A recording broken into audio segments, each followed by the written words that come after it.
मैं आपके लिए लाई हूँ एक ऐसी कहानी जो आपको एक जादू से भरी दुनिया में ले जाएगी। इसका नाम है प्रिस्तान की राजकुमारी। एक ज़माने की बात है जब ज़मीन पर सच्चाई और मोहब्बत के दिए जलते थे। आसमान के उस पार एक जादुई दुनिया थी जिसे परिस्तान कहा जाता था। वहाँ नाज़नीन नाम की एक खूबसूरत, दिलेर और नेक दिल शहजादी रहा करती थी।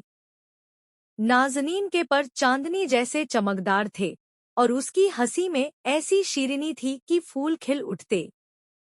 परिस्तान में अमन था, मगर एक दिन सियाह जादूगर जुल्मत ने परिस्तान पर हमला कर दिया। उसने रोशनी को कैद करके परिस्तान को अंधेरे में ढकेल दिया।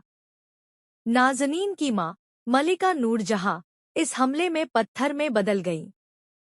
तख्त व ताज अब नाज़नीन की जिम्मेदारी था। शहजादी नाज़नीन ने फैसला किया कि वह जुल्मत को शिकस्त देकर अपनी माँ को आज़ाद कराएगी। उसने नेकी, दोस्ती और हिम्मत का सहारा लिया। रास्ते में उसे 3 साथी मिले, एक बहादुर तितली, एक दाना उल्लू और एक शरारती जिन्न। सबने मिलकर जुल्मत के किले तक का मुश्किल सफर तय किया।